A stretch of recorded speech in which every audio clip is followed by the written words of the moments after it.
Avant de partir sur ce voyage intérieur, il est évident que je suis obligé un petit peu de parler de tout le cheminement que j'ai fait extérieur.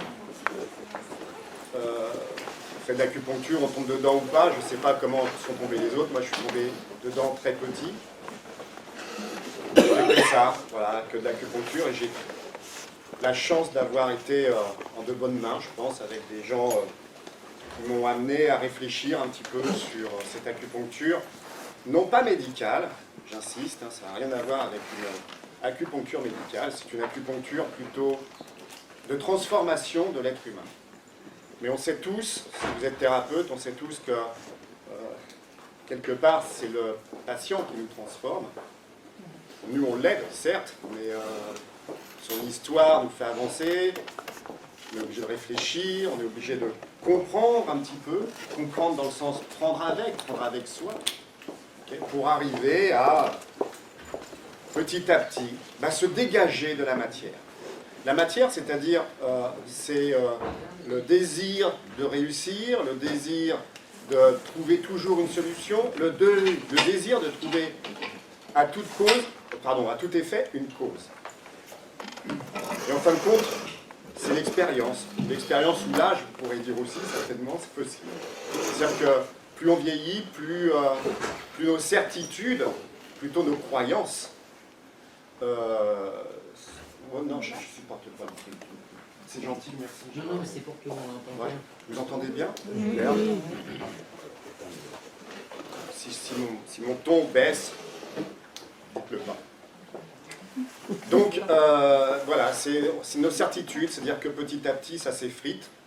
Ce que je disais dans une autre conférence, je disais, on est des pèlerins, on est des cheminants dans cette vie. Et donc, le pèlerinage, c'est la peau qu'on a sur soi et que petit à petit, on va peler. Vous faites le chemin de Saint-Jacques-de-Compostelle, par exemple, c'est super intéressant, parce qu'on découvre qu'on part avec nos certitudes, avec nos peurs, et puis petit à petit, on les laisse sur le chemin. Je trouve que l'acupuncture, ça m'a amené ça. Voilà, aujourd'hui, j'ai un autre discours ou une autre interrogation sur l'être humain. Et surtout sur ce que moi je peux lui apporter et comment je peux lui apporter. Toutes mes recherches m'ont conduit à penser qu'un jour, on était vraiment entre ciel et terre. Toutes mes recherches. C'est-à-dire qu'il y a quelque chose, un mystère qui est en nous, qu'on ne pourra jamais identifier, on n'a pas le niveau, et de toute façon, toute la symbolique ne peut pas être accessible sur Terre, puisqu'il y a le deux sur Terre, tout est dualité sur Terre, homme, femme, haut, bas, chaud, froid, etc. Et qu'il y a une unité, mais cette unité, elle est inaccessible. Et pourtant, quand on dit inaccessible, elle est en nous, mais il faut aller la trouver. Donc c'est une recherche incessante. Et ces recherches incessantes m'ont conduit, bien évidemment, à trouver un truc assez dingue, qui a un petit peu bouleversé ma vie, et bouleversé la vie d'autres personnes aussi. C'est Martin. C'est-à-dire que ça, c'est une découverte, vraiment, que j'ai faite, qui a été attestée après par les chirurgiens, parce qu'on a fait pas mal, j'ai fait une dissection avec des chirurgiens, dissection sur du cadavre, à l'école de médecine à Paris.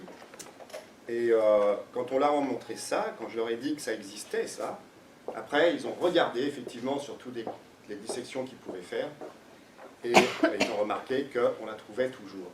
Alors, on prend la tête, notre tête, chacun de nous a une tête. Si vous ne croyez pas, ce soir, vous décapitez, vous verrez.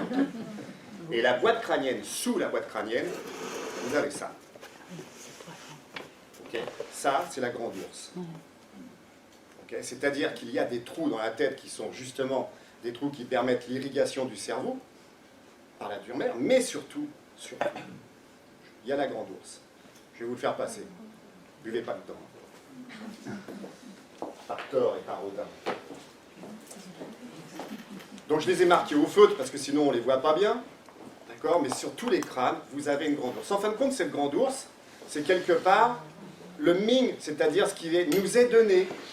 La grande ours, dans le ciel, c'est l'horloge. On l'appelle le boisseau septentrional. C'est-à-dire elle va marquer le temps qui passe.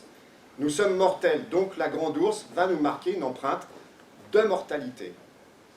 Et dans tous les cadavres qu'ils ont disséqués et donc toutes les observations qu'ils ont faites, bien évidemment, la grande ours est orientée différemment. C'est-à-dire, elle peut être orientée vers l'est, vers l'ouest, vers le sud, vers le nord, qui va indiquer, encore une fois, un ming, c'est-à-dire une destinée. Je vais très peu utiliser de mots chinois, parce que déjà, je ne suis pas un spécialiste du chinois. Donc je vais en faire une interprétation, et ce n'est que mon interprétation, okay, que je vais partager avec vous. De toute façon, tout n'est qu'interprétation. C'est un partage. Donc la première découverte, ça a été celle-ci. Et cette grande ours, m'a amené à considérer qu'on était, en fin de compte, avec un sceau céleste.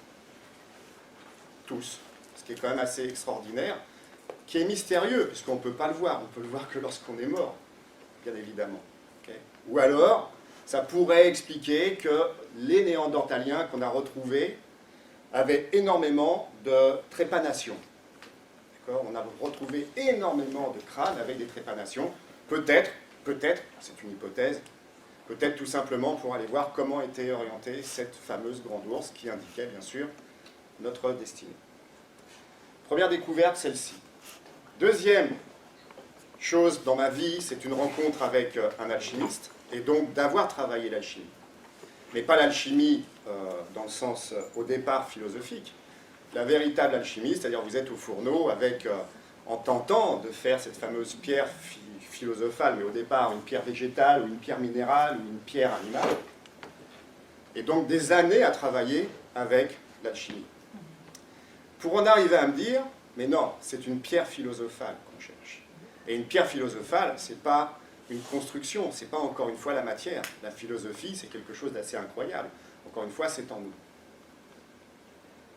Alors je vais vous conter une petite histoire que certainement vous connaissez, avant de passer là-dessus. Une petite histoire avant ça. Ça sera après. Pour ceux qui aiment bien boire. Ah.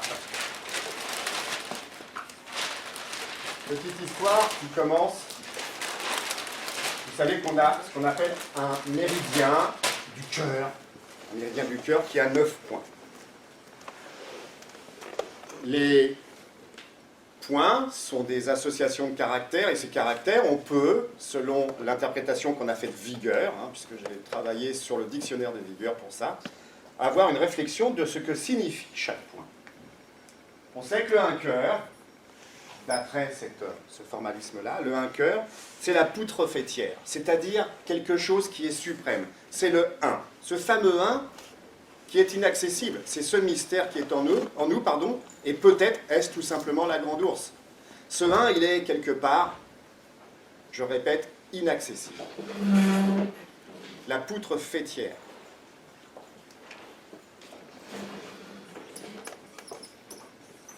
Le fait, ce qui retient, ce qui maintient, ce qui construit, ce qui unifie. Je dois dire aussi que j'ai travaillé beaucoup avec les compagnons du Tour de France, les compagnons bâtisseurs, donc ça m'a aussi éveillé à pas mal de choses. Le 2 cœurs, dans son caractère, le 2 cœurs, dans ses caractères, c'est un creuset. Alors, pour un alchimiste, quand je suis tombé sur la terminologie creuset, ça m'a quand même un petit peu interpellé. C'est un creuset. Un creuset à côté duquel on va prier pour qu'il y ait de l'eau qui s'écoule dedans.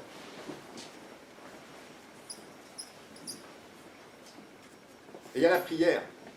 Vous savez que laboratoire, puisque un alchimiste travaille dans un laboratoire, le laboratoire est composé de labor, c'est-à-dire le travail, et oratoire, qui est la prière. Le 3 cœurs, on en arrive à quelque chose d'assez incroyable. C'est quelque chose qui est infime, tellement infime qu'on ne le voit pratiquement pas, et qui est en train de se diviser et de se reproduire comme une plante par stolon, c'est-à-dire sous terre, on ne le voit pas. Mais c'est quelque chose de microscopique, infinitésimal, et qui est en train de proliférer.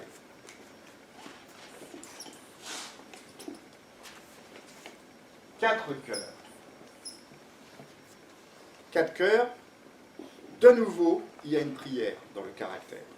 De nouveau, il y a une prière pour qu'il y ait un plan qui se manifeste. C'est-à-dire, dans cette division, un moment donné, il y a une organisation. C'est pour ça que dedans, il y a le chef, il y a le Tao, il y a quelqu'un qui guide, qui va nous diriger vers quelque chose. Et donc, le 4 cœurs, toujours se creusait, mais maintenant il y a le plan. Et toujours la prière. La Ville-Méry était un acharné du plan. C'est-à-dire que dans notre structure, il faut qu'il y ait un plan.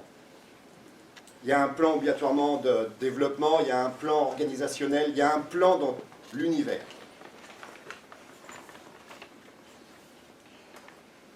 Ici, ces caractères, là, il y a marqué que dans un grain de riz se trouve l'univers. Dans un grain de riz se trouve l'univers. C'est-à-dire que c'est tellement incroyable, la vie, qu'à l'intérieur même de la chose la plus simple, il y a le plan universel. Le 5 cœurs, chose incroyable, le 5 cœurs, ça fleurit. Quelque chose qui d'un seul coup s'épanouit, comme le printemps, c'est-à-dire l'émergence de la vie, qu'on représente alchimiquement, comme ça, comme un bouquet de fleurs, d'accord, qui représente aussi ce qu'on appelle la queue du pan.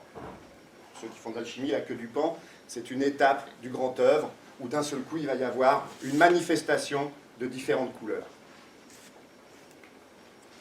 Le 6 cœurs, là aussi, incroyable, le 6 cœurs, c'est une faille, quelque chose qui s'ouvre, une béance. Le texte dit, d'ailleurs, c'est dans une maison, c'est un endroit de la maison où il y a un trou qui commence à s'opérer, comme si la terre était cisaillée. Donc il y a quelque chose qui doit s'ouvrir. J'ai représenté un Pac-Man. Voilà. Ce grain qui avait commencé ici, il s'est développé et maintenant il doit s'ouvrir à quelque chose. Le 7 cœurs,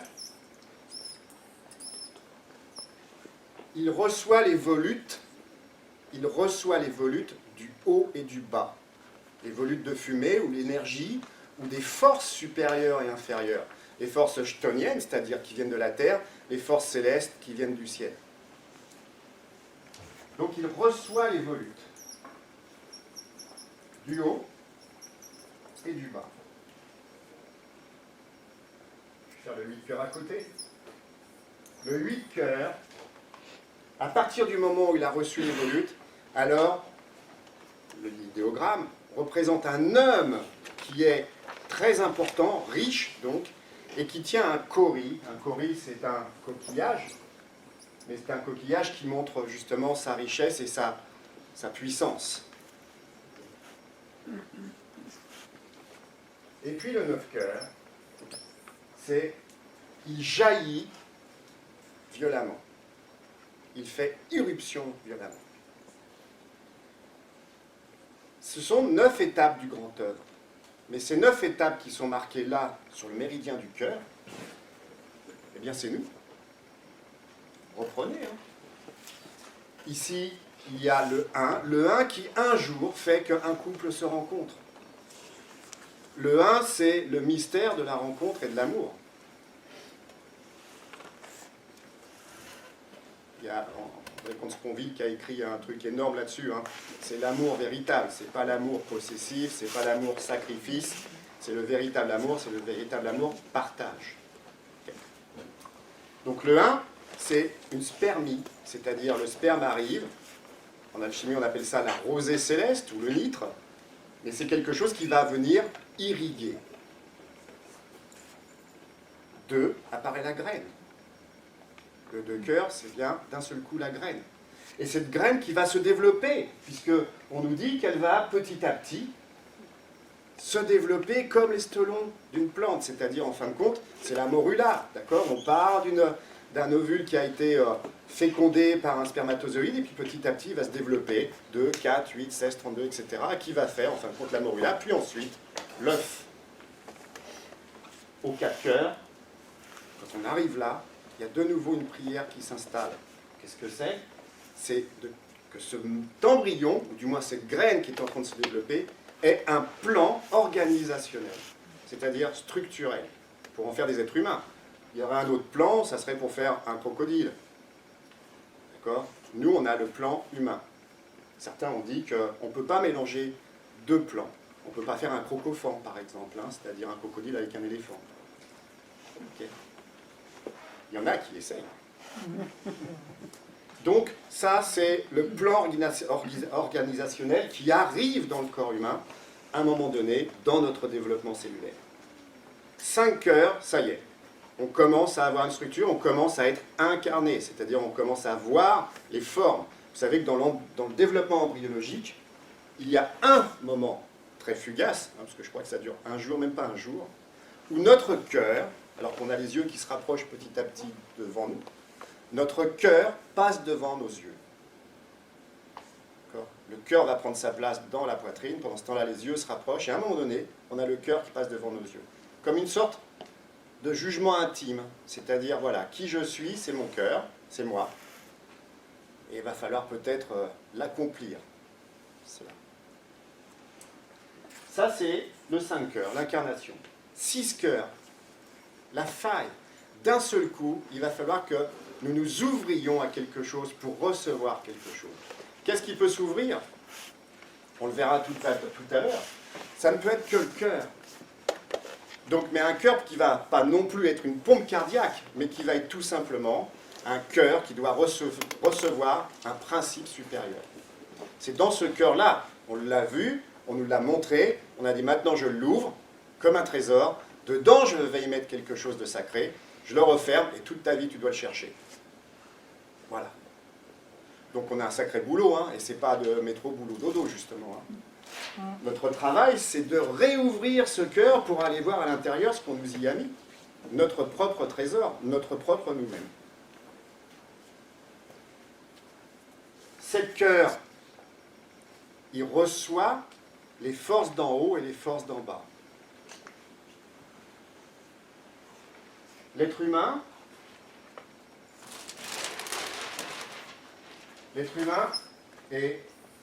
a un devoir, pratiquement le devoir compulsé, hein, c'est-à-dire d'être l'intercession entre le ciel et la terre.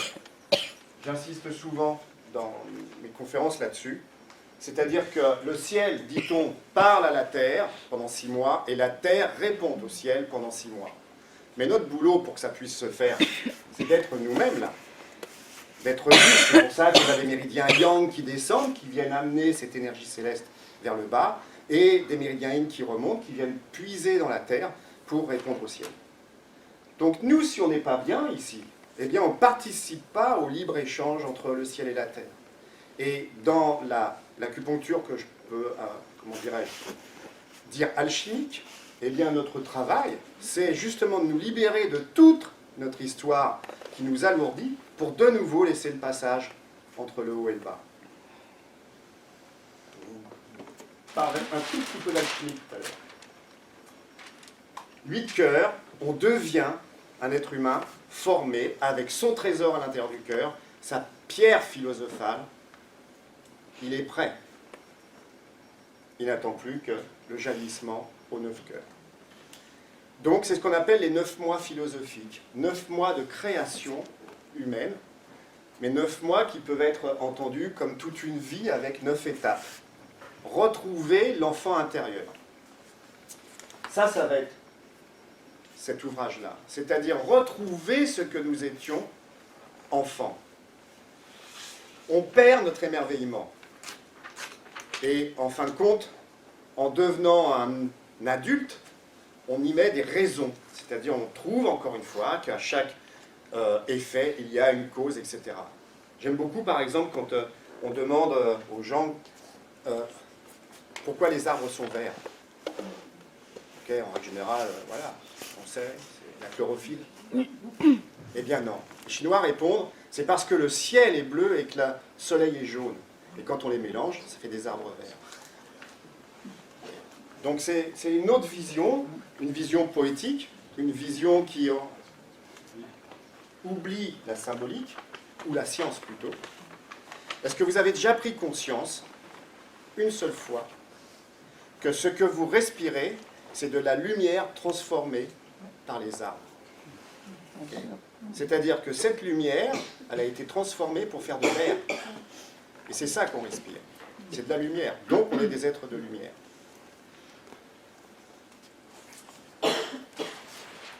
Le but de l'alchimie, puisqu'il va falloir en parler, le but de l'alchimie,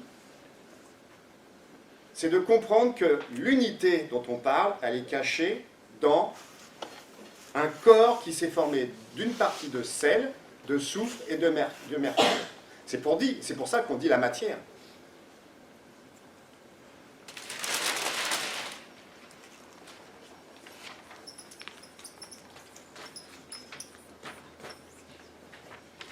La matière. Donc il y a un tiers d'âme et puis il y a 2 tiers d'autre chose. Et c'est ça qu'il faut retrouver. C'est-à-dire, ce sel, ce soufre, ce mercure, il va se charger de certaines choses. Intéressant, puisqu'on sait que dans les 5 éléments,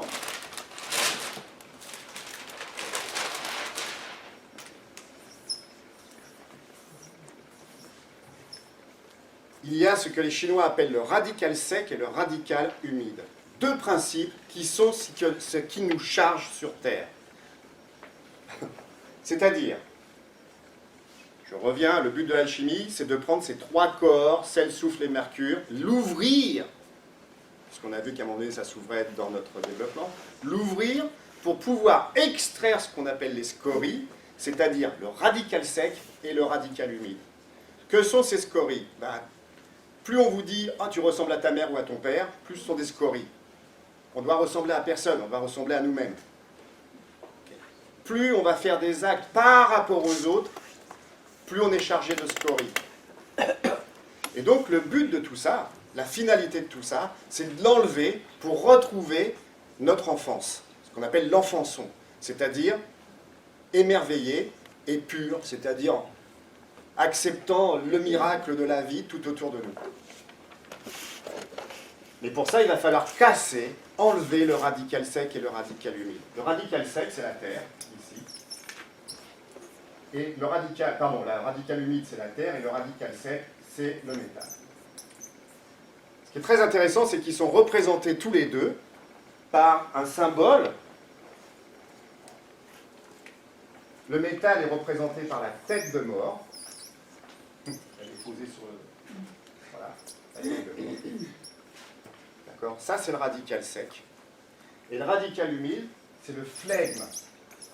Alors, je pense qu'en chinois, vous l'avez, hein, c'est le tan. On le représente aussi en alchimie par des vagues, comme ça. C'est-à-dire tout ce qui va produire de l'humidité, tout ce qui va alourdir notre cheminement.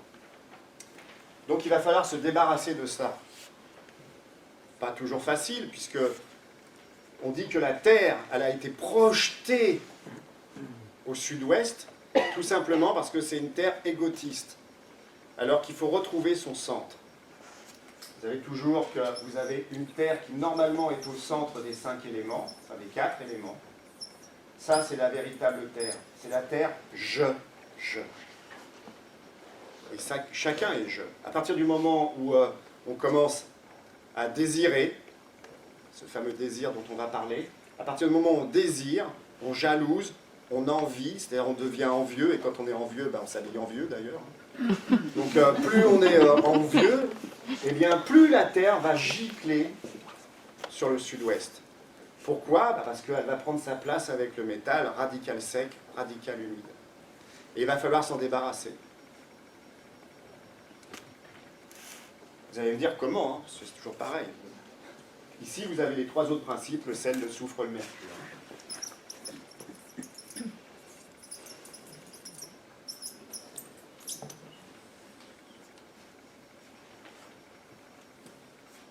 Le soufre, c'est souffrir.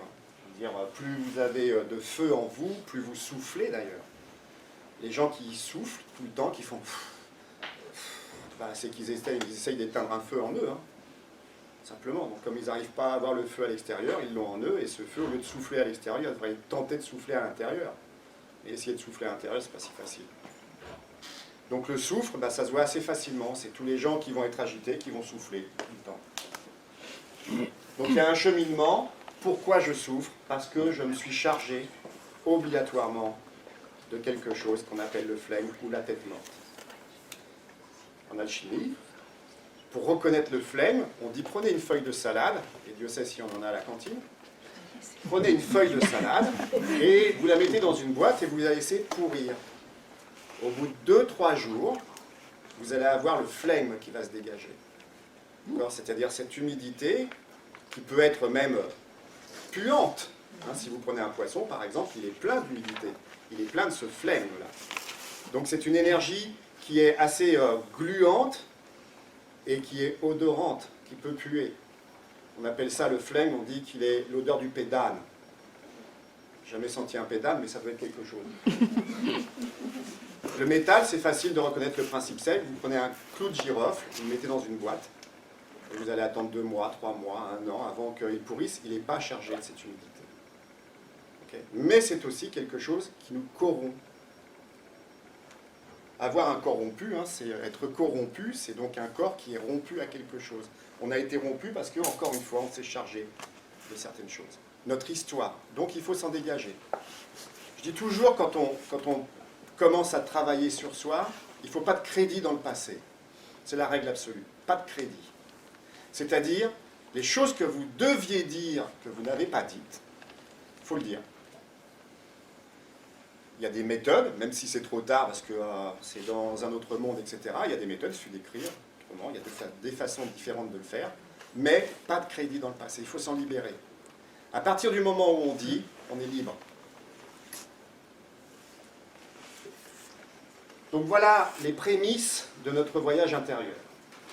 J'ai une dernière chose à vous présenter. C'est la distillation. Donc, encore une fois, un alchimiste distille. Il va distiller beaucoup, jusqu'au moment où il va comprendre que cette distillation qu'il opère, c'est-à-dire c'est un opératif, eh bien, à un moment donné, cette distillation ne lui sert plus à l'extérieur, il peut la faire à l'intérieur. C'est la différence d'ailleurs entre un distillateur et un athanor. L'athanor, c'est nous.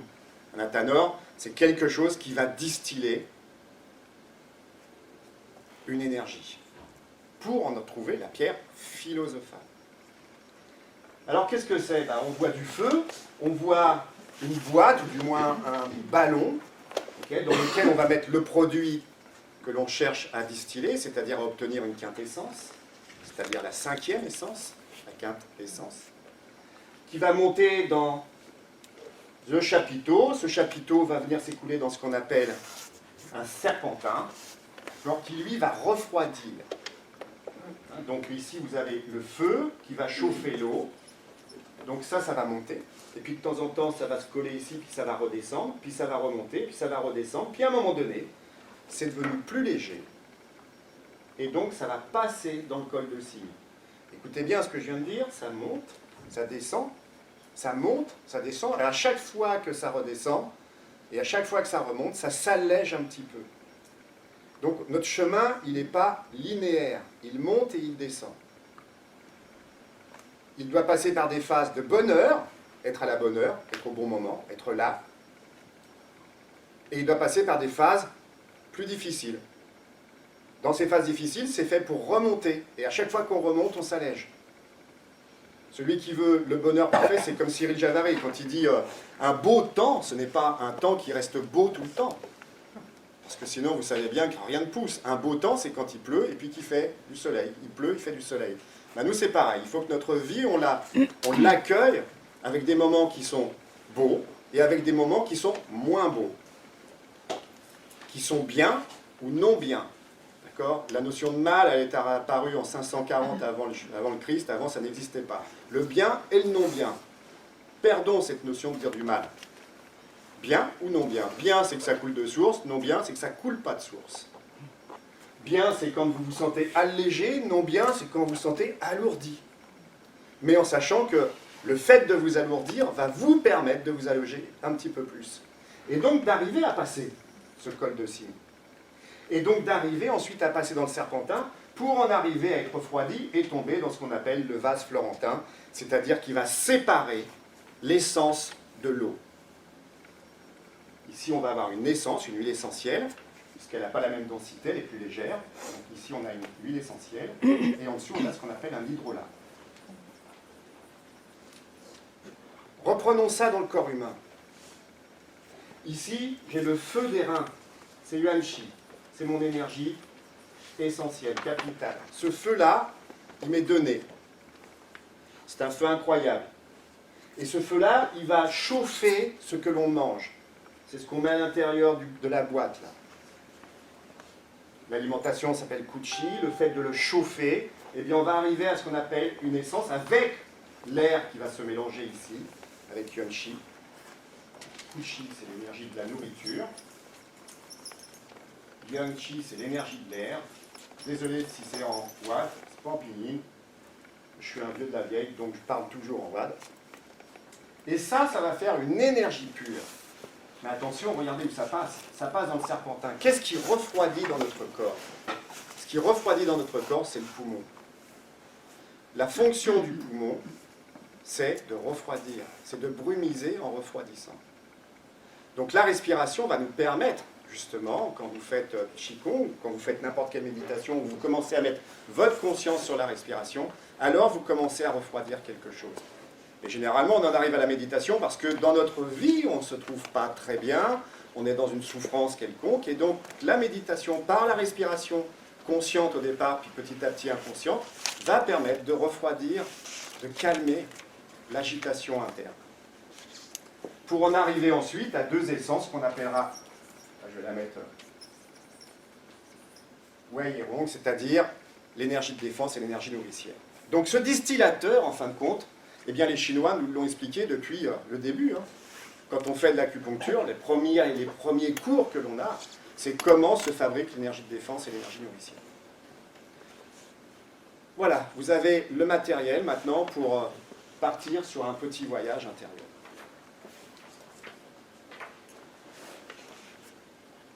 Tout commence par une histoire. Alors, je ne sais pas comment on le dit en chinois, par contre, en japonais, ça s'appelle Tanabata, c'est-à-dire la fête des amoureux. La fête des amoureux raconte l'histoire suivante, qu'il y a un bouvier, c'est-à-dire un conducteur, un guide de bœuf, et une tisserande. Okay. Et ils tombent amoureux. Alors, je ne vais pas vous conter toute l'histoire, elle se trouve assez facilement, mais grosso modo, la tisserande, elle vient du ciel, le bouvier vient de la terre. Encore une fois, normalement, nous sommes là pour faire l'alliance, mais les principes d'en haut ne veulent pas que la tisserande, qui est du ciel, vienne tomber, s'amouracher avec un principe terrestre. Donc, il y a une impératrice en haut qui va couper le ciel avec un peigne, et elle va couper le ciel en faisant une voie lactée. Et en faisant cette voie lactée, elle va séparer le bouvier et la tisserande d'un côté et de l'autre. Ça tombe bien, on est bientôt le 14 février, c'est la fête des amoureux. Eux, ils le fêtent, Tanabata, ils le fêtent le 7e mois, enfin le 7e jour du 7e mois, d'accord, lunaire. 7e jour du 7e mois lunaire. Au Japon, c'est assez incroyable. Ils accrochent plein de guirlandes comme des étoiles filantes. Toutes les rues sont décorées comme ça, c'est assez magique. Pourquoi on fait ça? Parce qu'on dit que c'est le moment où Altaïr, puisque pour le bouvier c'est Altaïr, c'est-à-dire l'étoile de l'aigle, va rencontrer la tisserande qui est Vega dans la lyre. Donc c'est deux étoiles qui vont briller avec au centre la voie lactée qui va passer. C'est un moment où ils se rencontrent. Magnifique moment qui a derrière tout cela, bien sûr, une symbolique. Ici vous l'avez, le bouvier. Ce bouvier, il se balade, et d'ailleurs le texte qui est marqué ici dit que le bouvier est en train de passer son soc et est en train de déterrer des grains d'or. Il déterre des grains d'or. Alors qu'est-ce qu'il va en faire de ces grains d'or? Qu'est-ce que c'est que ces grains d'or? Parce qu'on pourrait assimiler le bouvier, on se dit le bœuf, ça pourrait être la rate, etc. Non. En fin de compte, c'est quelque chose qui se passe au plus profond de vous-même, puisque c'est dans le foyer inférieur. Je ne sais pas si vous avez bien vu, mais tout ça représente en fin de compte un être humain. D'accord?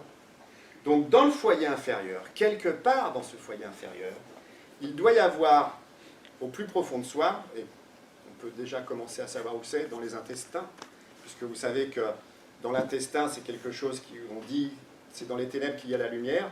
Dans les intestins, il y a la lumière. C'est pour ça qu'on l'appelle Yang Min, le Yang lumineux. Donc dans les intestins, il y a quelque chose qui est en train de se faire. Intestin, ça veut dire intestus aussi, hein, qui vient dans la tête. Dans les intestins, si vous êtes en colère, vous êtes dans une guerre intestine. Dès qu'on n'est pas bien avec autrui ou dans un autre environnement, pardon, vous êtes obligatoirement dans quelque chose qui va vous tordre les boyaux. Donc, ces intestins, s'ils sont au repos, si vous êtes bien, alors vous commencez à faire des grains d'or. Mais qu'est-ce que ça veut dire des grains d'or? Eh bien, ce sont les vertus que vous pouvez apporter à tous ceux qui sont autour de vous, sans le montrer, sans que cela soit ostentatoire. C'est la grande difficulté, d'accord? Quand on passe sur quelqu'un qui est, je ne sais pas moi, qui malheureusement est en train de tendre la main pour avoir de l'argent, ou peu importe l'action que vous allez faire, il y a au fond de nous le désir, au départ, que ça soit su ou montré. C'est très difficile de faire un acte uniquement gratuit, sans rien. C'est ce qu'on appelle le don. D'accord? C'est pas facile. Donc c'est un petit peu le travail ici que l'on doit commencer à faire, c'est-à-dire donner, donner. Et ça ne regarde que sa conscience. Dans cette conscience-là, plus vous allez être vertueux, c'est-à-dire plus vous allez déterrer des grains d'or, plus quelque chose va être en train de se transformer en vous. Et tout en bas, il y a ce qu'on appelle les deux fils d'ailleurs du Bouvier et de la Tisserande, qui sont sur des norias. Les norias, c'est comme des roues à aubes. Et ils vont commencer à activer ce qu'on appelle l'eau mercurielle, c'est-à-dire l'eau principielle, une eau qui doit monter. Une eau qui monte. Comment une eau peut monter? C'est ce qu'on appelle l'inversion. C'est-à-dire que le but, il y a quelque chose en nous qui doit s'inverser par rapport au courant des choses. À l'extérieur de nous, il y a l'eau. Et l'eau, elle ne monte pas, l'eau, elle descend. À l'extérieur de nous, il y a le feu, et le feu, il monte, il ne descend pas. Eh bien, à l'intérieur de nous, plus on va être vertueux, plus il va y avoir l'eau qui va monter et le feu qui va descendre. Et vous avez un endroit sur ce magnifique paysage qu'on appelle le fourneau. C'est marqué fourneau. Et ce fourneau, eh bien, il va lier l'eau et le feu. C'est incroyable quand même de lier l'eau et le feu, pour faire une énergie particulière, une essence extrêmement pure, qui va commencer à monter le long de la colonne vertébrale. Et cette essence extrêmement pure, elle va être prise par la tisserande. Vous pouvez voir d'ailleurs que votre tisserande, elle a ici quelque chose de sinueux qui monte, qu'on va retrouver un chemin ici, que je vais expliquer tout à l'heure, qui va passer là, qui va nourrir quelque chose ici, pour redescendre. Le but de tout ça, là, c'est que ça vienne nourrir ça, ici, au centre du cœur. Vous vous souvenez que votre cœur, notre cœur, il faut qu'on arrive à l'ouvrir. Donc le but des vertus que l'on a dans notre foyer inférieur, c'est que petit à petit, il y ait un allègement, une essence extrêmement raffinée, qui monte, qui doit passer par la tête et redescendre dans le cœur pour enfin ouvrir le cœur. Voilà, donc déjà, premier chemin à faire, être vertueux. Et ces vertus, c'est pas... alors on pourrait prendre celle de Confucius, hein, il dit que chaque élément a une vertu, c'est-à-dire la bienséance pour le bois. La bienséance. D'accord ? Être bienséant, c'est ne pas être vulgaire, être respectueux, avoir le droit de ne pas être d'accord. C'est ça la bienséance, mais pas le dire avec outrage. Ou peut-être des fois aussi savoir se taire. Le feu, c'est l'humanisme, toujours selon Confucius. Le feu, c'est l'humanisme. Être humain, c'est comprendre en l'autre un truc incroyable, c'est qu'il est un mystère céleste. Comment on peut dénigrer l'autre, comment on peut faire du mal à l'autre alors que c'est une partie de moi-même. Je dis souvent au cours que s'il y a une partie de mon corps que je n'aime pas en moi, ça veut dire qu'il y a une partie de l'humanité que je n'aime pas. J'aime pas mon bout de nez, je me trouve trop gros, je me trouve trop maigre, je me trouve trop machin, trop grand, trop petit. Donc il y a obligatoirement une partie de l'humanité que j'aime pas. Puisque je ne suis que un fractal, c'est-à-dire une part de cette humanité. Donc notre boulot, c'est de nous aimer en totalité. Il ne doit pas y avoir de vide. Une belle étape aussi, un beau chemin, c'est pas toujours facile. La troisième, c'est pour la terre, c'est la parole. La bonne parole, la parole juste. Parfois, encore une fois, il faut savoir se taire. Ou parler, mais pas parler, parler pour dire les choses, pas pour les enrober. Okay. C'est, encore une fois, c'est la sérénité qui nous amène à ça. Et c'est de l'instantané. Il y a deux mots en latin qui disent concepta sereno, c'est-à-dire tout se crée, tout se conçoit dans la sérénité. Concepta sereno. C'est, ça pourrait être un beau mot sur une pierre, une stèle. Concepta sereno. Voilà, c'est-à-dire être là juste à cet instant, à l'instant présent. Au Japon, on dit tadaima, ça veut dire être ici et maintenant. L'éternité, d'un point de vue chinois, ça n'a jamais été de vivre 150 ans. Hein. L'éternité, c'est d'être capable de vivre l'instant. L'éternité, c'est d'être capable de faire des vertus immédiates, là, ici. Et de ne pas se les coltiner après en disant « Ah, t'as vu, je me suis fait une belle... » Non, elle a été faite, c'est fini. Et c'est ça l'éternité. Vivre l'instant, c'est vivre l'éternité.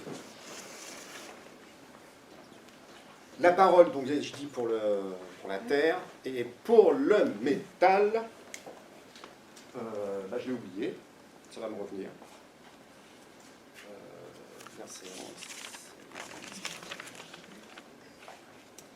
C'est pas la justice, non, on aimerait bien que ça soit la justice. Non, c'est pas grave, ça reviendra tout à l'heure. De même que l'eau c'est la sagesse. Okay. Donc, je ne vais pas trop la définir, la sagesse, vous comprenez comme moi ce que ça signifie. Si j'y mets un mot, ça veut dire qu'obligatoirement je la définis. En fin de compte, c'est chacun a sa sagesse. Encore une fois, je crois que ça ne se définit pas, ces mots-là. Non, ce n'est pas la justice. Ça reviendra, ce n'est pas la justice. Voilà, donc, à partir du moment où on commence à avoir cette énergie extrêmement purifiée, qu'on peut appeler yang, hein, puisque le yang, c'est quand même ce qui est pur, c'est ce qui s'envole, c'est ce qui est délétère, c'est ce qui va vers le haut, alors que le principe yin s'alourdit. Donc on va remonter le long de la colonne vertébrale. Et le long de la colonne vertébrale, on va arriver à un endroit particulier, tout en haut. Alors ici, vous avez le mont des 9 montagnes. Hein. 9 montagnes, c'est marqué ici dans le texte, 9 montagnes, qui sont les 9 points du cœur que je vous ai décrits, les 9 étapes quelque part. Hein. Et on arrive ici à un monsieur qui est super, c'est Lao Tse, qui est là, à une place assez étrange, qui est tout en haut du crâne, on ne sait pas trop ce qu'il fait là. En fin de compte, il est à un endroit qu'on appelle la pinéale. Alors je sais bien que la pinéale, il y a beaucoup de mélanges, hein, puisque les gens se mélangent avec l'épiphyse, qui est la pinéale, l'hypophyse, qui est une glande, qui elle est en avant, effectivement, du crâne, et la pinéale qui est derrière. Mais la pinéale, c'est quelque chose d'assez incroyable, ça a été décrit par Descartes entre autres, mais la pinéale, c'est ce qui reconnaît le jour et la nuit, c'est ce qui reconnaît les ténèbres et la lumière. D'accord ? Et qui travaille avec le chiasma optique. C'est-à-dire que quand vous regardez la lumière, quand vous observez la lumière, vous avez un œil qui observe la lumière, un autre qui observe la lumière, donc vous avez un œil solaire et un œil lunaire. Ces deux yeux-là, il a fait un peu comme Picasso. Hein. Il a pris le bonhomme de profil, puis après il le dessine de face. Donc ces deux yeux-là, c'est l'œil solaire, l'œil lunaire. Vous savez que la lune, on l'appelle le lapin, hein, puisque quand vous regardez la lune, je pense que si vous avez suivi Gérard dans ses pérégrinations matinales, il a dû déjà vous montrer le lapin caché sur la lune. Et puis le soleil, on l'appelle le corbeau aux 3 pattes. Le corbeau noir aux 3 pattes. Donc, on est entre soleil et lune. La lune, c'est l'argent alchimique. Rappelez-vous que les Chinois, parce qu'on dit que l'alchimie vient de Alchemia, qui sont les Arabes, et en fin de compte, 2000 ans avant, les Chinois travaillaient déjà. Ils travaillaient le cinabre, puisqu'on a des champs de cinabre, d'accord, qui est un sulfure de mercure, donc le soufre et le mercure. Donc notre travail, c'est de travailler entre l'argent, l'œil de la lune, et le soleil, l'œil du corbeau, l'œil solaire. L'œil solaire, c'est l'œil gauche. L'œil lunaire, c'est l'œil droit. Si jamais vous tentez de remarquer quelque chose, lorsque vous parlez à une personne que vous lui dites des émotions, des sentiments, vous regarderez son œil droit. c'est bête à dire, mais après vous allez commencer à vous surveiller. Mais c'est évident que si vous regardez son œil droit, vous regardez son œil lunaire. L'œil solaire et l'œil, voilà, on discute, même on se confronte. Donc ça, c'est quelque chose d'assez particulier. L'œil lunaire, c'est on se regarde dans les yeux et on se dit des mots doux et on se susurre des mots d'amour. C'est avec l'œil droit qu'on le fait, ça, c'est pas avec l'œil gauche.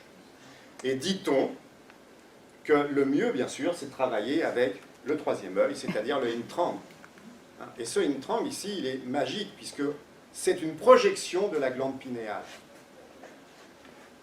C'est un très grand point, justement, qui va déclencher, qui a une superbe action, par exemple, sur les problèmes d'endormissement ou les problèmes de sommeil en acupuncture. On ne peut pas trop s'en passer de ce point-là. Donc, Lao Tzu, c'est la pinéale. C'est la séparation du jour et de la nuit. C'est la séparation de la lumière. La lumière ne peut exister sans les ténèbres. Pas de ténèbres, pas de lumière. Pas de lumière, pas de ténèbres. Le pire lumière, enfin le pleine lumière, ça n'existe pas. Ça, c'est dans un autre monde. C'est le monde du ciel antérieur, pas le ciel postérieur. Le ciel postérieur, tout est dualité. Une fois que cette pinéale a pris cela, elle va commencer à le redescendre. Et elle va le redescendre comment? Elle va le redescendre, là ici, il est appelé le moine barbare aux yeux de Japs. Le texte qui est ici dit le moine barbare aux yeux de Japs. Qu'est-ce qu'il représente, ce moine barbare? Eh bien, ce moine barbare, c'est la langue.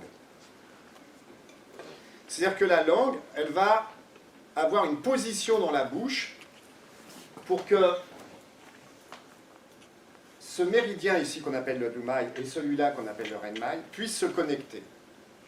Vous savez que normalement on dit que ces deux points, 26 mots, 24e mot, réunissent le haut et le bas, c'est-à-dire notre essence extraordinairement subtile de yang pour qu'elle puisse redescendre dans le méridien Yin. Mais en fin de compte, la langue, elle a 5 positions dans la bouche. Et ce moine barbare, lui, il va toutes les tester.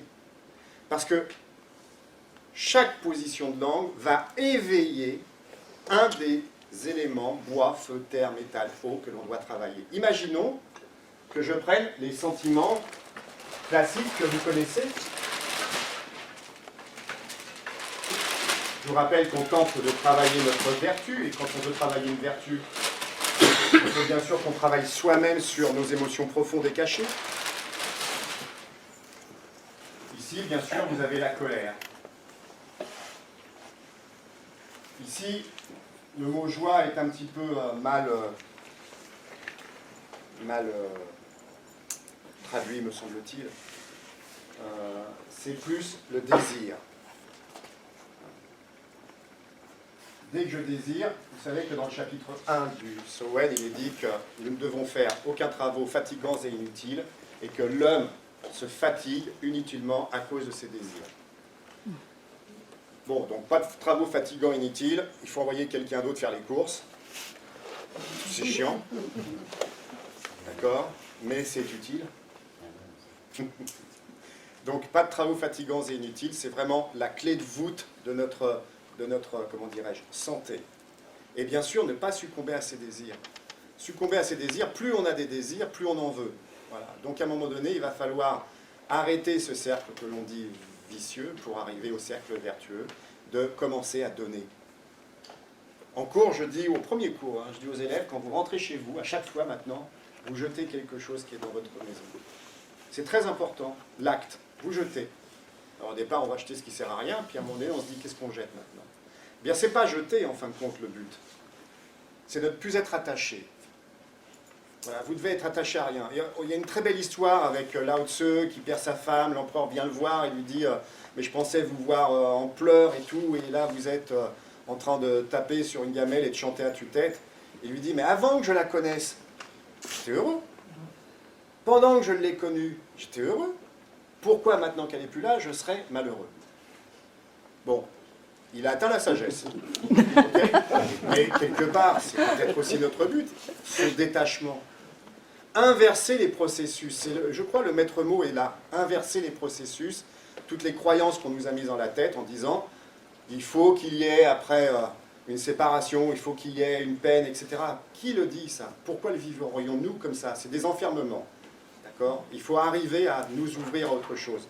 Il y a un truc qui est assez intéressant, c'est qu'on est tous dans des prisons. Et chacun de nous a sa propre prison. Hein. Et cette prison, il y a deux options. Il y a deux options. Soit à un moment donné, vous décidez d'en sortir, mais alors vous allez vers l'inconnu. En deux mots. Le inconnu. D'accord? Soit vous décidez donc d'en sortir, soit vous vous dites, mais si je sors, moi j'étais le patron dans l'intérieur de ma prison. J'étais le meilleur dans ma prison. Donc si je sors, je ne deviens plus le meilleur. Donc il faut tout lâcher. Voilà. La première fois que je suis allé avec mon prof alchimiste, il m'a dit, on était à d'Enfer Rochereau, au café, et puis je lui ai dit, moi je vais apprendre ça. Il me dit, bah t'es prêt à partir? Je dis, oui, je suis prêt à partir. Il me dit, jusqu'où? Bah, jusqu'au bout. Je dis, ok, on y va. Et puis il se lève. Et puis il me dit, on y va. Je dis, on y va où là? Il me dit, on part. Oui, mais les enfants, ma femme, on part. Ah oui. Ouais, je n'avais pas vu le truc comme ça, moi. Je pensais qu'il fallait juste te le dire, en fin de compte. Et là, vous êtes dedans quand même. Hein. Donc, qu'est-ce que vous faites? Ok, mais je peux prendre un téléphone, prévenir? Non, on part. Et on paye le café, au moins.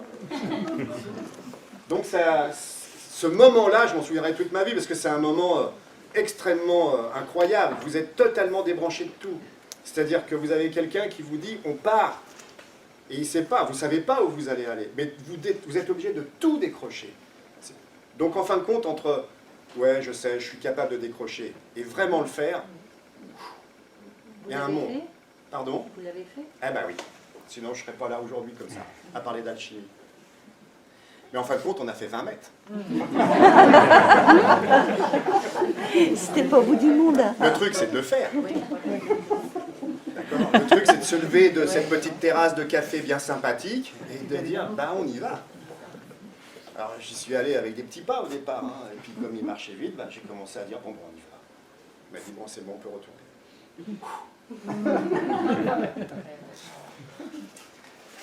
Donc là aussi, c'est un... Je pense que notre cheminement, nous tous, on est là avec... on a besoin à un moment donné d'un coup de pied au cul. On a besoin de quelqu'un qui nous dise, vas-y. Seul, on peut prendre une décision, mais où est-ce qu'on va? Dans quelle direction on va? C'est pas si facile que ça. Alors, ce chemin-là, je pense qu'il est intéressant. Ce chemin-là, déjà, être vertueux, c'est-à-dire donner, mais sans ostentation. Donner avec la plus grande discrétion, mais déjà, vous ne pouvez pas imaginer ce que ça fait comme chemin à l'intérieur de soi. Parce que le chemin, il n'est pas à l'extérieur. Il y a un très grand texte comme ça qui dit, au fond, tu cherches la vérité au loin, alors qu'elle est à l'intérieur de toi. Okay. Donc, il y en a un autre qui dit, si Dieu existe, il doit avoir de solides excuses. Donc, la colère, la joie, bien sûr, ici, vous avez l'anxiété. Rappelez-vous qu'on dit que ceux qui sont tournés vers le passé sont dépressifs, ceux qui sont tournés vers le futur sont anxieux. Okay. Donc la dépression, c'est le passé. D'accord? L'anxiété, c'est l'avenir. Mais l'avenir, c'est qu'il n'est pas encore venu, hein, l'avenir. Parce qu'il est à venir. Donc on s'en fout. Le métal, c'est... On va mettre ça là-dessus. La tristesse. Et puis, bien sûr, l'autre, la peur.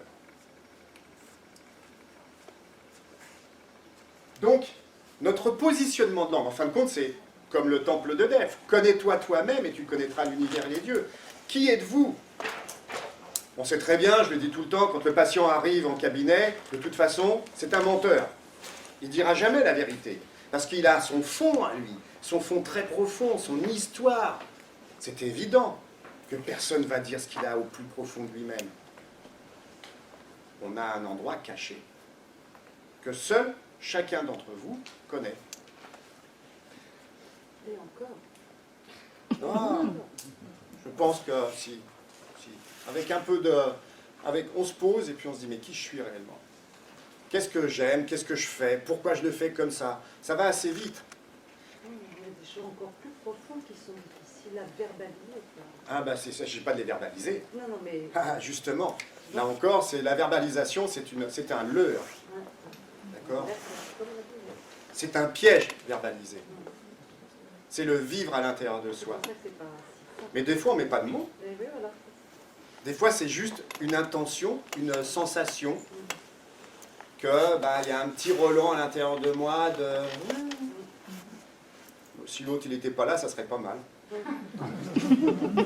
Hein, par exemple, en homéopathie, il y a un remède qui s'appelle Cicuta, c'est celui qui ne supporte pas les autres.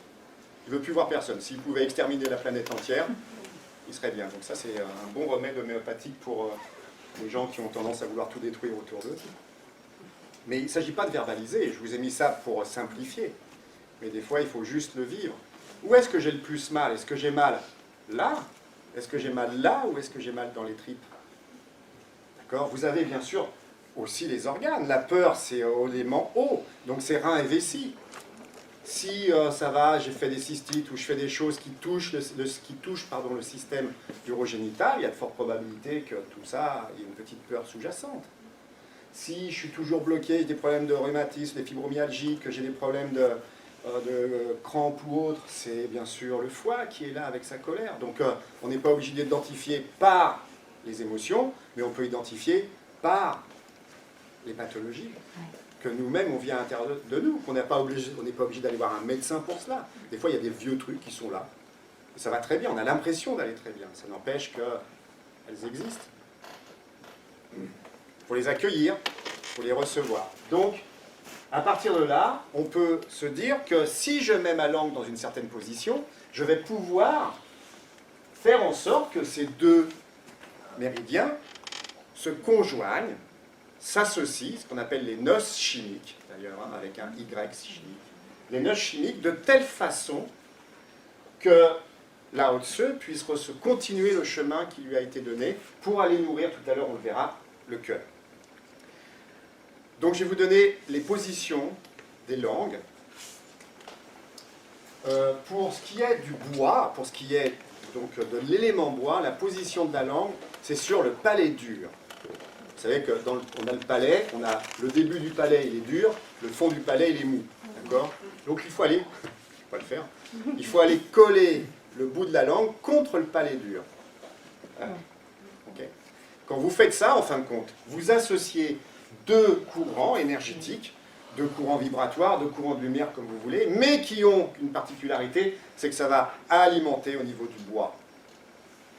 Donc découvrez en vous la colère, alors collez votre langue au palais dur.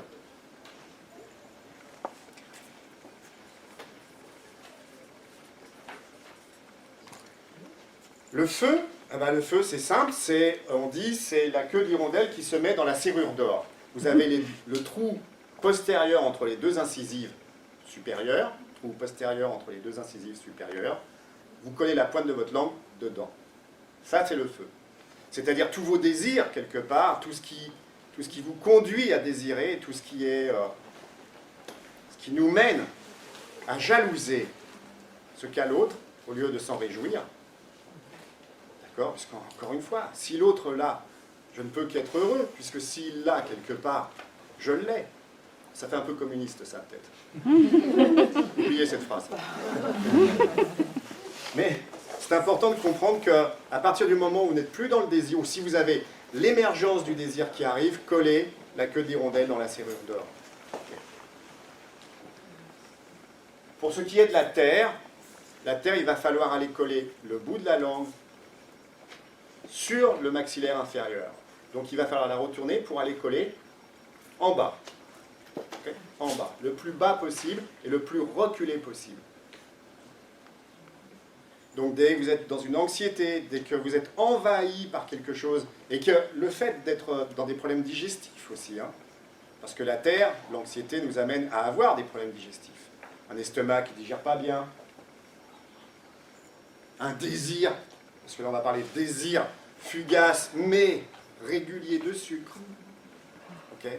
Tout ça, il va falloir coller comme un crochet votre langue sur le maxillaire inférieur.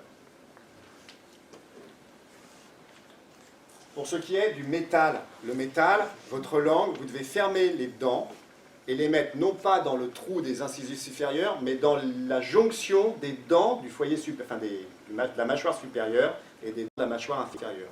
Vous fermez les dents.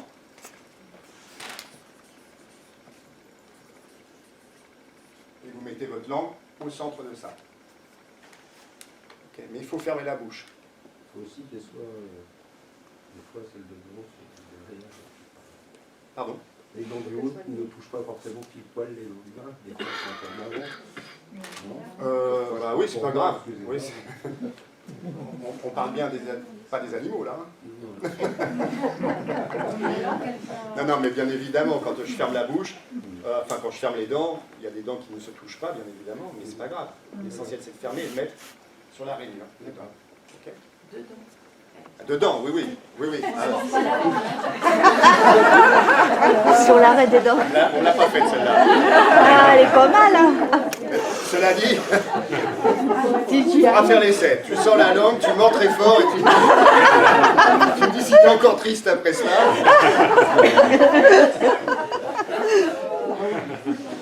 Merci beaucoup.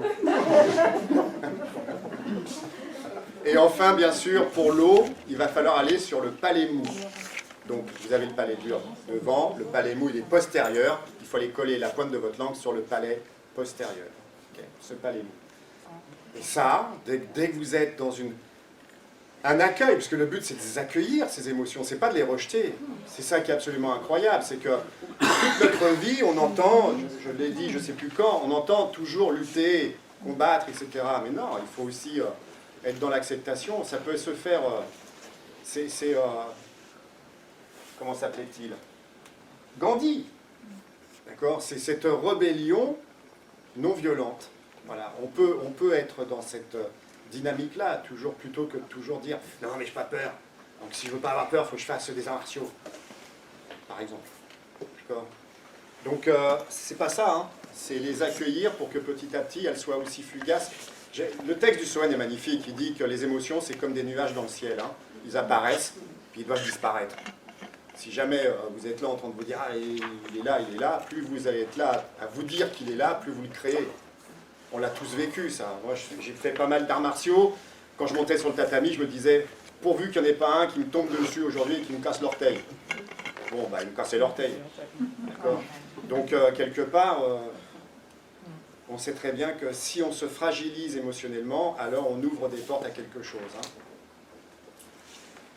Voilà, donc les positions de langue vont permettre la jonction de conjoindre, encore une fois, ces deux merveilleux vaisseaux qui sont le Renmai et le Dumai, qui vont aller descendre sur ce qu'on appelle le pont de Pi ici. Ça, c'est très important parce que je n'ai pas fini tout à l'heure la petite histoire, mais je la rajoute. Vous savez qu'il y a le Bouvier et la Tisserande, et on dit qu'ils se réunissent parce que le 7e jour du 7e mois de chaque année, des milliers de Pi vont former un pont pour qu'ils puissent se retrouver. D'accord ?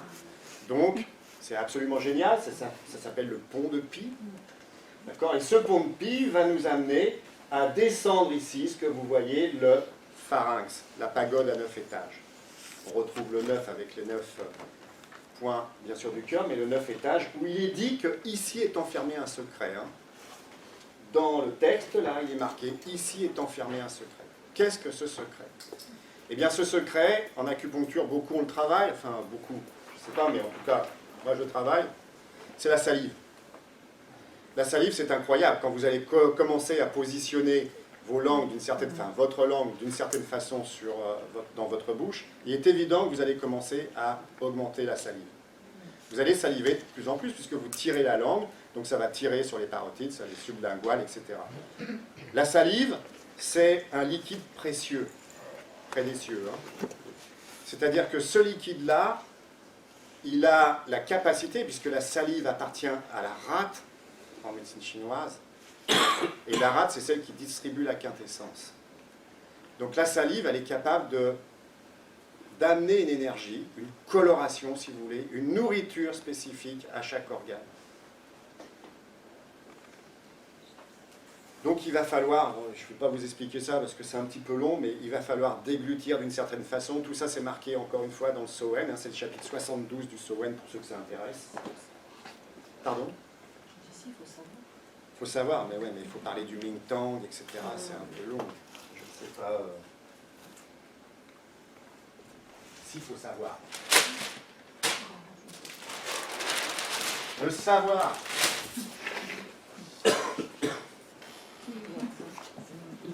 C'est terrible le savoir. C'est voir ça.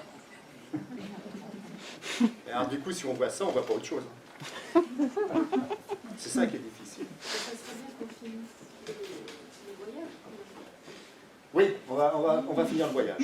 Et après, je parlerai peut-être, si on a encore un peu le temps, du Ming Tang. Donc, on avale sa salive et elle va aller nourrir quelque chose, quelqu'un, puisque vous voyez que le chemin se termine ici. Elle va aller nourrir cet enfançon, le fameux enfançon, c'est-à-dire celui qui doit retrouver son émerveillement. Plus je vais cultiver des grains d'or, plus quelque chose va s'élever d'extrêmement léger, et plus à un moment donné, je vais avoir des émotions qui vont surgir, que je vais accueillir et que je vais pouvoir dissiper avec les positionnements de langue, pour en arriver enfin à nourrir mon cœur. Cet enfançon-là, c'est le cœur. Je vous rappelle qu'il faut qu'il s'ouvre. Le cœur ici, vous avez vu, il a ramassé justement toutes les petites pierres. Tout ce que vous avez cultivé ici en pierre d'or, en grains d'or, vous les retrouvez ici. Il les prend, et puis il commence à les mettre dans le ciel. C'est-à-dire, il commence à regarder les étoiles. Et il regarde particulièrement un groupe d'étoiles qui est celle de la grande ours. On voit même, pour ceux qui vont le voir après, qu'il est en train de mesurer l'écart de deux étoiles, parce que vous savez que pour trouver la polaire, aujourd'hui, il faut tirer 5 fois ce qu'on appelle les gardiens de la grande ours. C'est-à-dire que vous avez votre grande ours, ça c'est ce qu'on appelle les gardiens, et on met 5 paumes de main, 1, 2, 3, 4, 5, 5 distances, c'est 5 distances là, et on arrive à l'étoile polaire.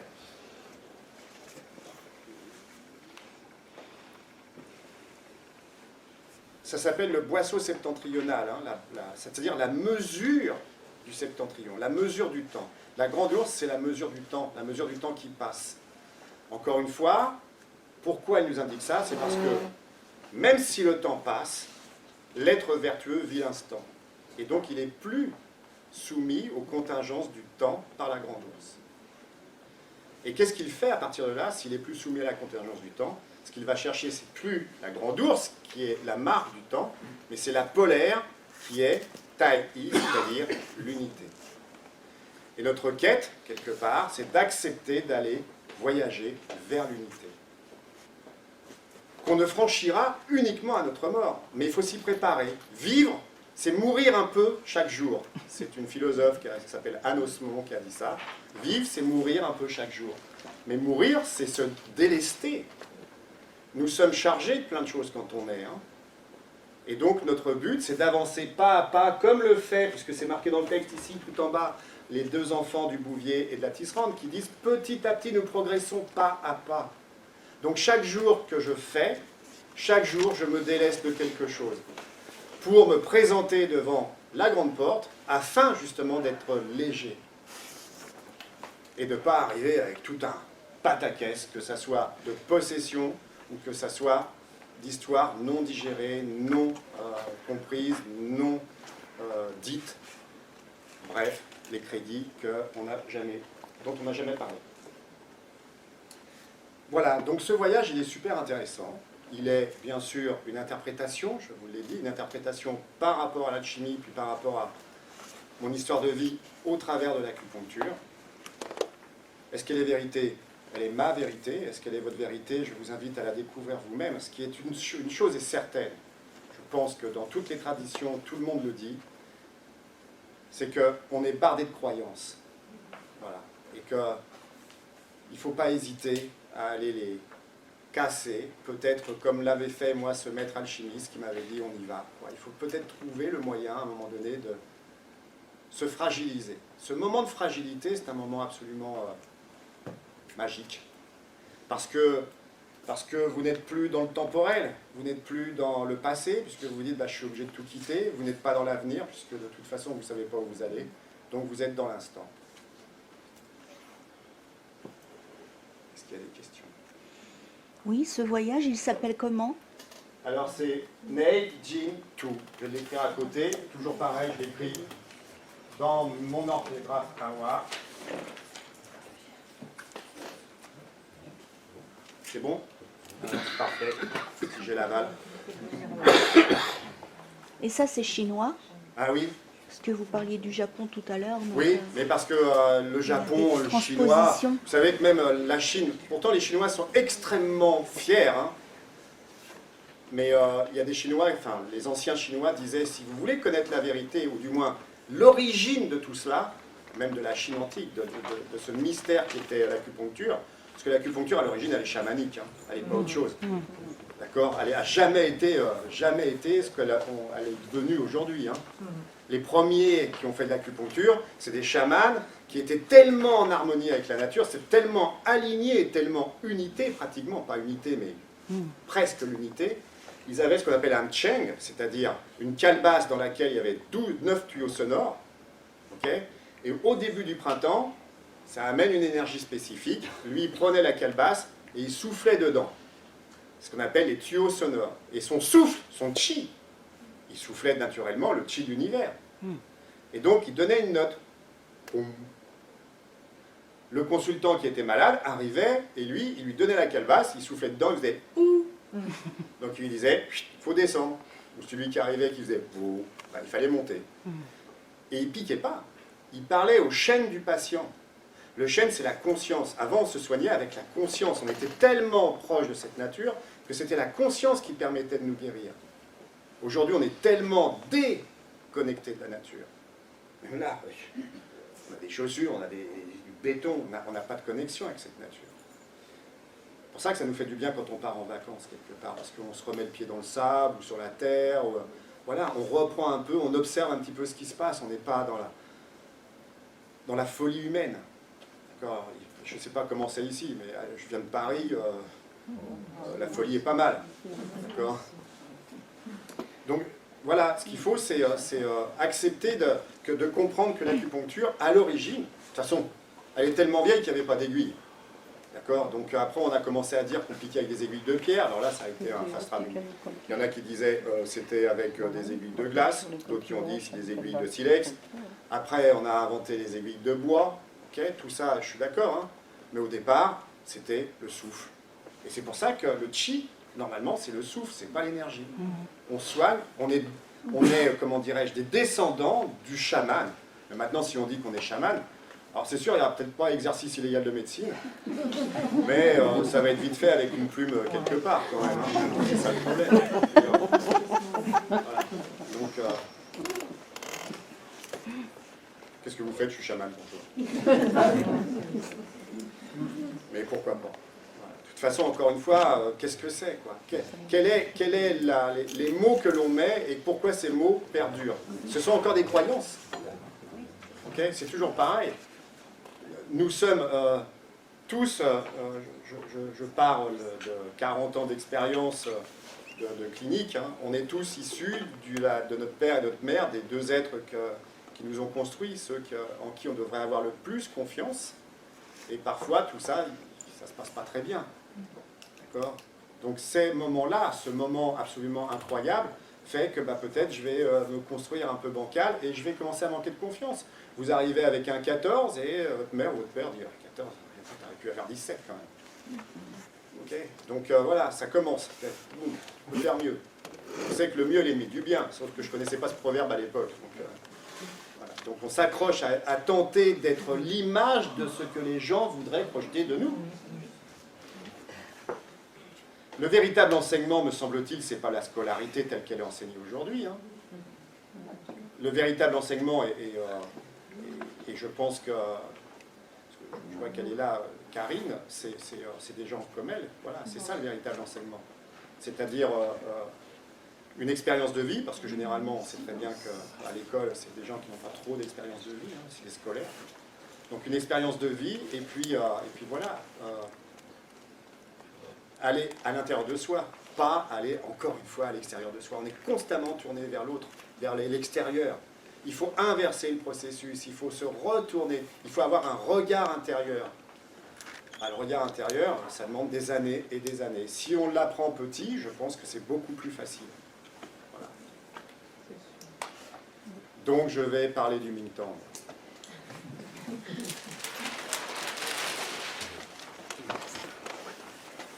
Le Mingtang, c'est la salle de la clarté lumineuse. C'est un trésor. Il est enfermé dans le pharynx. Je vous le rappelle, c'est très important. Lié à la salive.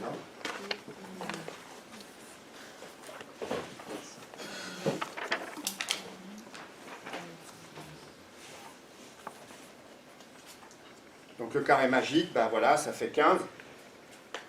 Les grandes diagonales, les horizontales, les verticales, 15, c'est un nombre triangulaire, c'est-à-dire que 15, c'est 5 plus 1, 5 plus 4 plus 3 plus 2 plus 1. D'accord ?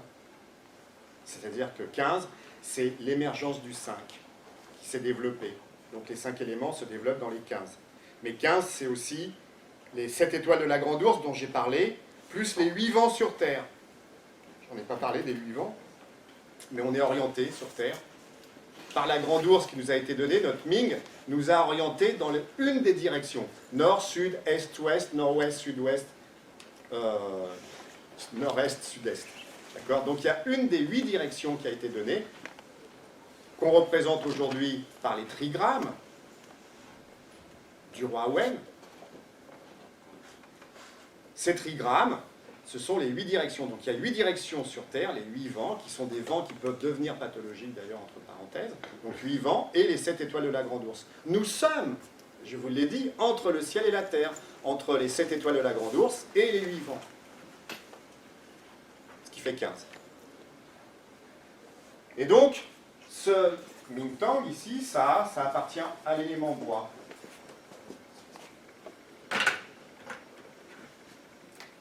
Ça, je ne sais pas si vous voyez mieux, mais c'est le métal. Ça, c'est le feu. Ça, c'est l'eau.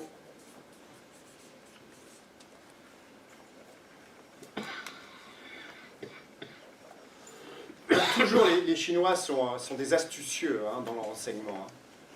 Je ne sais pas comment sont ceux qui vous enseignent, mais Méry, par exemple, il donnait un début d'information, et puis il fallait te démerder pour aller trouver l'autre.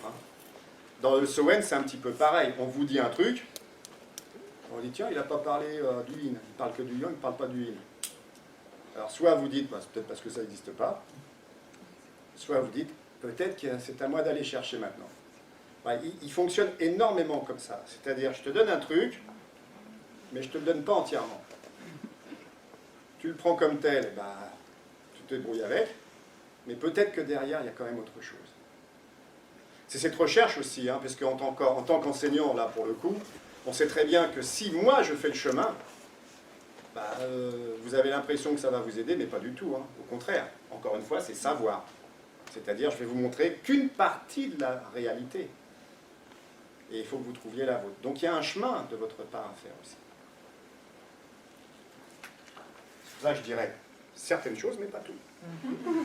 Il me faudra acheter le Sowen. Je ne le vends pas, donc comme ça, on ne peut pas m'accuser de... Donc, si je veux, par exemple, nourrir mon foie, je vais faire ce qu'on appelle une séquence, c'est-à-dire inspirer, prendre de la salive avec la position de la langue dont j'ai parlé, avaler la salive, expirer. Ça fait une séquence.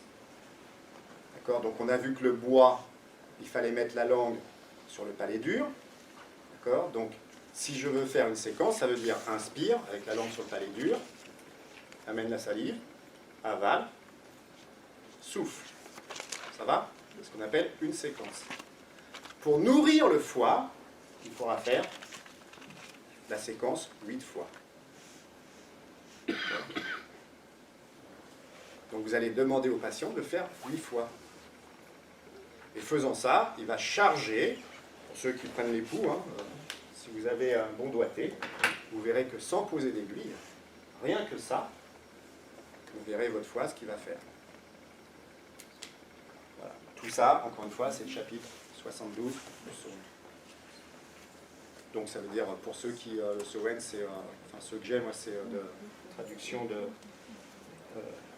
Duron, donc c'est le 3e tome, c'est pas le 2e. Et ça, ce chemin-là, eh bien, si vous y arrivez, c'est-à-dire, je vous ai donné les outils, hein, les outils commencent tout en bas, hein, ça, rappelez-vous que ça commence en bas, être vertueux. Okay, c'est le devoir pour le métal. Voilà, comme ça vous aurez tout. Le devoir, c'est très confucéen, hein. Le devoir, le métal, c'est le devoir. Être de devoir, ça veut dire que si j'engage quelque chose, si j'engage ma parole, si j'engage mon cœur dans quelque chose, je le fais. Je ne suis pas là à me fourvoyer, à trouver des tas d'arguments fallacieux. En fin de compte, en plus, les arguments fallacieux, c'est des arguments fallacieux à l'extérieur, mais sachez qu'ils sont à l'intérieur. Donc ils sont fallacieux en vous. Et c'est ce qu'on appelle les 7 pros, c'est-à-dire les vers qui vous rongent. D'accord ? Il y a des choses en nous qui sont terribles, hein. Donc il faut se nettoyer de ça, c'est-à-dire si je suis droit, le devoir, voilà. Si je suis droit dans ce que je dis, dans ce que je fais, eh ben, je suis droit à l'intérieur, ou du moins je commence à me rectifier à l'intérieur. Voilà, vous voulez donc, bien, s'il vous plaît, redire la position de la langue pour l'élément haut, parce que là vous êtes allé un peu vite pour moi, oui. Et j'ai pas eu le temps de... Donc il est sur le palais mou. Donc le palais dur, c'est devant. Martin. Son crâne n'est pas revenu. Ah si. Je ne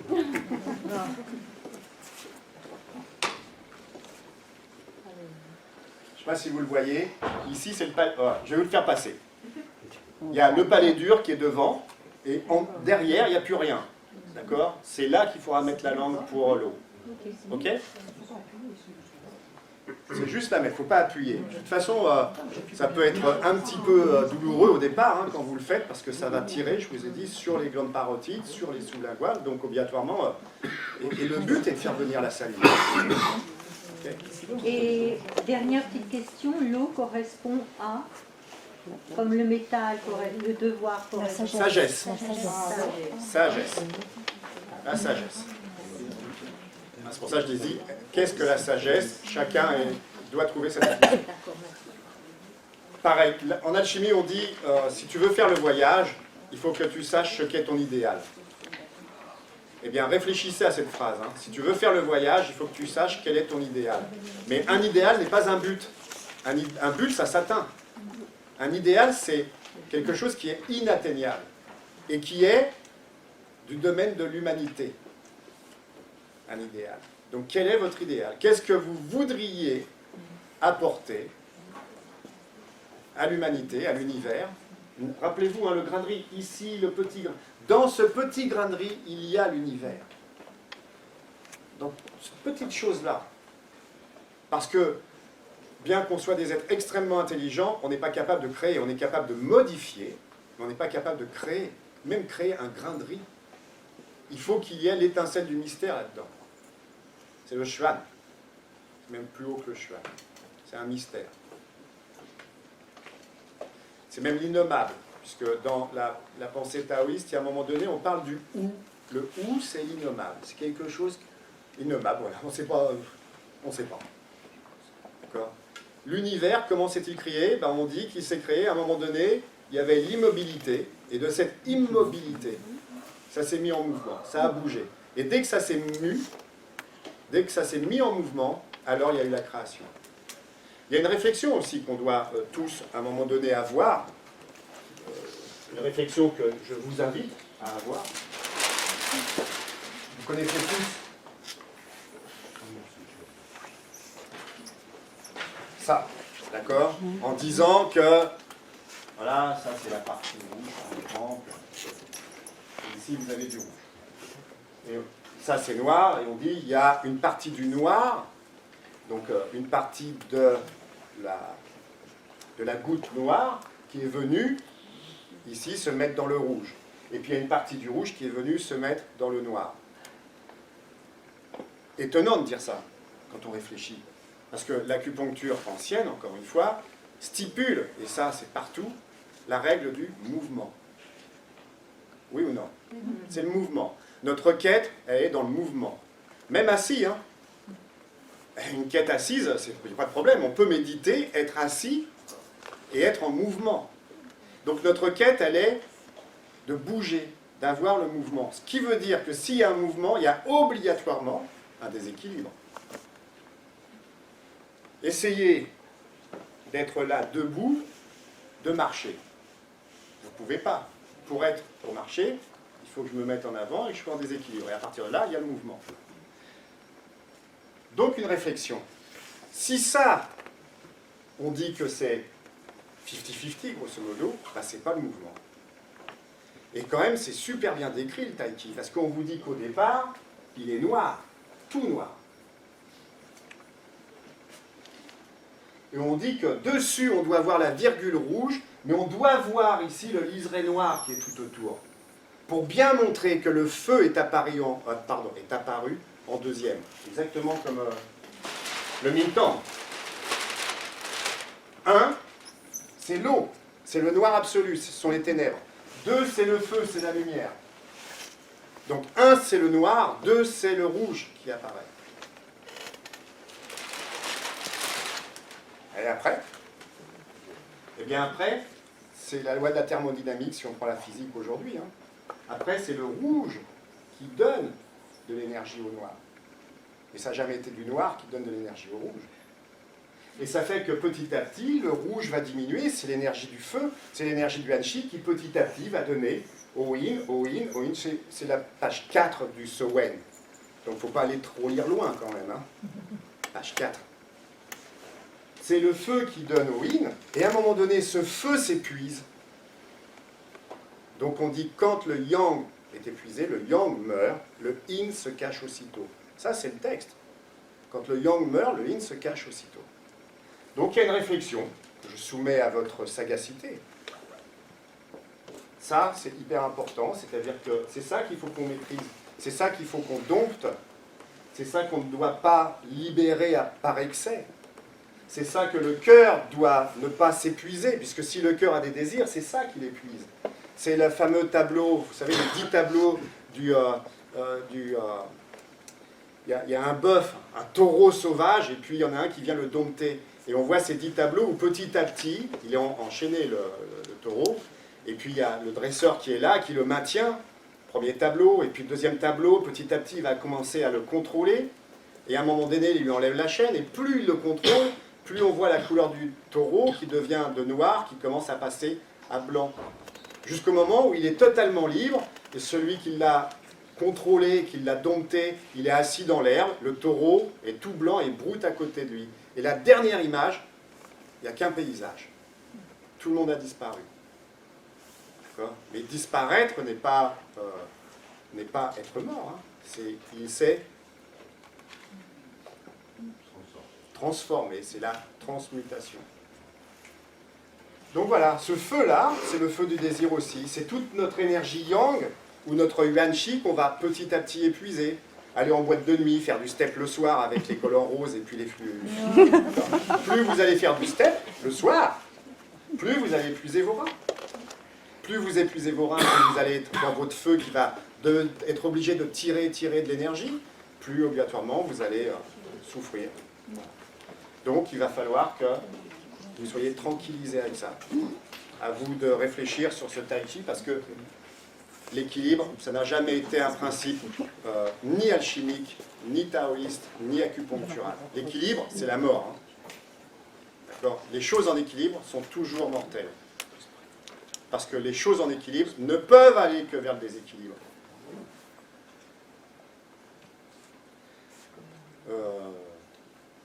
D'autres questions ? Bon, alors, je suis pile poil. Oui. Belle conclusion.